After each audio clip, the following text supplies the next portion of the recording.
কক্সবাজারে ৫টা না ৬টা সিনেমা হল ছিল, এত ক্রাইম ছিল না। সিনেমা এখন একটা হলও নাই, ক্রাইমগুলি বেড়ে গেছে। সিনেমা হল তাইলে ক্রাইম কমে যেত। আগে কোনোদিন আপনি শুনেন নাই ছোট্ট একটা বাচ্চা রেপ হয়েছে, কোন শুনছিলেন? আগে শোনা যায়, এখন শোনা ১০-২০ বছর ধরে এখন শোনা যায়। ক্যামেরাম্যান কই? ইন্ডিয়ান। আর্টিস্ট কই? ইন্ডিয়ান। ওইটা কই? ইন্ডিয়ান। আমাদের এত সুন্দর দেশের আর্টিস্ট থাকতে, এত ক্যামেরাম্যান থাকতে, তা আমাদের এত এত দুঃখ লাগে ভাই, এটা দুঃখ লাগে। মার্শাল আর্টটা সর্বোচ্চ পৃথিবী ওয়ার্ল্ড ওয়াইড যদি মার্শাল আর্টটাকে জনপ্রিয়তা করছিল ব্রুসলি। কথাটা সত্য, ১০০% সত্য, তাই না? আমাদের দেশে কে কি মনে করে জানি না, মার্শাল আর্টটা পরিচিত হওয়ার জন্য রুবেল ভাইয়ের অবদান অনেক বেশি। আমাদের জাহাঙ্গীর আলম সাহেব আছে, ওনারও অবদান আছে। আর আমরা যারা আছি, আমরা তো আছি। তো এখন এখানে ব্যাপারটা এরকম হচ্ছে, এখন কেন ছবি হচ্ছে না, এটা আসলে আপনার খুব প্রশ্ন। ব্যাপারটা এখানে যে মার্শাল আর্টের প্রথমে ছবি যে বানাইতেন মার্শাল আর্টের আমাদের শ্রদ্ধেয় পরিচালক শহীদুল ইসলাম কোপন, উনি আজকে দুনিয়াতে নাই। আল্লাহ যেখানে ওনারা আল্লাহ রাখছেন, শান্তিতে রাখেন, ভালো রাখেন। তো উনিও নাই। তারপরেও যে ঘুরে গেড়ে একই প্রশ্ন আসে, ইন্ডাস্ট্রি ঠিক না তাহলে আর মার্শাল আর্টের ছবি বানাবে কে? কিন্তু মানুষ অনেক মিস করে, দর্শক অনেক মিস করে। আরেকটা জিনিস কি জানেন, আমার কাছে ফিল হয়, আমি ইয়া নিয়ে কাজ করি, খুব সমাজ সেবা নিয়ে কাজ করি। যেমন অপহরণের বিরুদ্ধে আমার এলাকায় ইয়াবার বিরুদ্ধে কাজ করি আমি। হ্যাঁ, ওগুলি আমি কাজ করতে গিয়ে দেখছি আপনার কক্সবাজারে ৫টা না ৬টা সিনেমা হল ছিল, এত ক্রাইম ছিল না। সিনেমা এখন একটা হলও নাই, ক্রাইমগুলি বেড়ে গেছে। আমার মনে হয় সিনেমা হল তাইলে, এটা আমার ব্যক্তিগত মতামত আর কি, সিনেমা হল তাইলে ক্রাইম কমে যেত। টেকনাফে সিনেমা হল ছিল, বন্ধ হয়ে গেছে, ক্রাইম বেড়ে গেছে। আমার মনে হয় ঢাকায় এরকম, আগে কোনোদিন আপনি শুনেন নাই, আগে শোনা যায় নাই। আমরা যখন এখানে অভিনয় করতে আসি ৪০-৫০ বছর আগে শোনা যায় নাই যে ছোট্ট একটা বাচ্চা রেপ হয়েছে, কোন শুনছিলেন? আগে শোনা যায়, এখন শোনা ১০-২০ বছর ধরে এখন শোনা যায়। হ্যাঁ, এখন সংস্কৃতি বিভক্ত না, সংস্কৃতি জায়গা চেঞ্জ হয়ে গেছে, জায়গা রাখতে হবে। সংস্কৃতি যদি আপনি জায়গায় রাখতে পারেন, সংস্কৃতি কখনো চেঞ্জ হবে না ভাই। আপনি স্কুলে থাকতে আপনি নাটক করছেন না, যেমন সাজো তেমন করো, এই যে কি আছে না, আপনার ছেলে ওইটা করবে, চেঞ্জ হয়েছে? আপনার ছেলেরও করাবে স্যারেরা।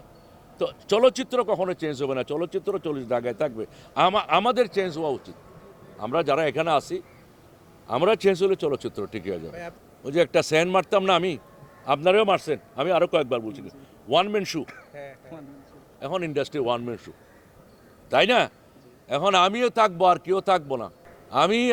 আমি দেখছি, আমি যখন আমাদের মহানায়ক রাজ্জাক ভাইকে যখন দেখছি, সুয়ালানা ভাইকে যখন দেখছি, ওয়াসিম ভাইকে যখন দেখছি, জাভেদ ভাইকে দেখছি, ফারুক ভাইকে দেখছি, বলুল ভাইকে দেখছি, ইলিয়াস কাঞ্চন সাহেবকে দেখছি, এরা একজন এক একটা সাইড নিয়ে বললো আপনি ওই সাইডে করেন, আমি এই সাইডে করি, ও ওই সাইডে করে, এভাবে মিলামিলচা করে জিনিসটাকে জমায় রাখতো। এখানে এতগুলি ছেলে আছে, খালি একজনের ছবি, বছরে 2টা ছবি করে যাচ্ছে। ক্যামেরাম্যান কই? ইন্ডিয়ান। আর্টিস্ট কই? ইন্ডিয়ান। ওইটা কই? ইন্ডিয়ান। আমাদের এত সুন্দর দেশের আর্টিস্ট থাকতে, এত ক্যামেরাম্যান থাকতে, তা আমাদের এত দুঃখ লাগে ভাই, এটা দুঃখ লাগে। আমি এখন মনে করেন যে আমি অনেক দিন পরে যেখানে আরমান সাহেব আমাকে ডাকছে, আমি আশা করছি কেন ফিল্ম দিয়ে, তো আমি ইলিয়াস কোবরা হয়েছি ভাই। আপনারা আমাকে যাই চিনেন, যতটুকু চিনেন, আমি মার্শাল আর্ট করি আমি 7 বছর বয়সের থেকে, প্রায় 63 বছর মার্শাল আর্টের বয়স আমার। 63 বছর বয়সে তো মনে করেন যে আমাকে কেউ চিনে নেই, চিনছে। আমি যখন থাক না আমি যখন মনে করেন যে এখানে যে চলচ্চিত্রের মাধ্যমে তো বা ইলিয়াস কোবরা হয়েছে, তাই না? নাহলে তো আমি ইলিয়াস কোবরা আল্লাহ করাইছে, ঠিক আছে।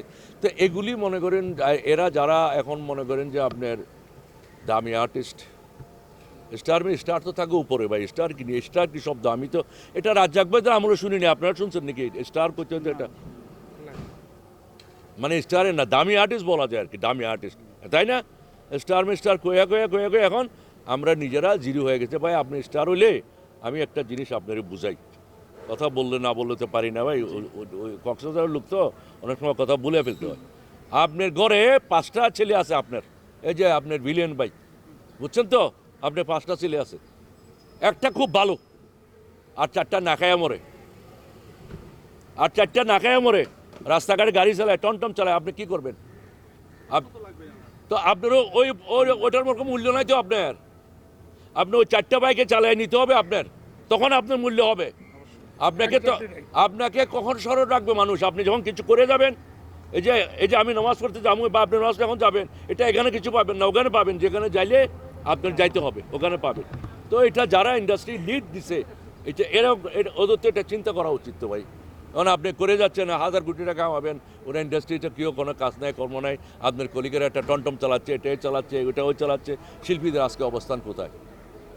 কোনো অবস্থান আছে? আমার মনে হয় তো কোনো অবস্থান নাই।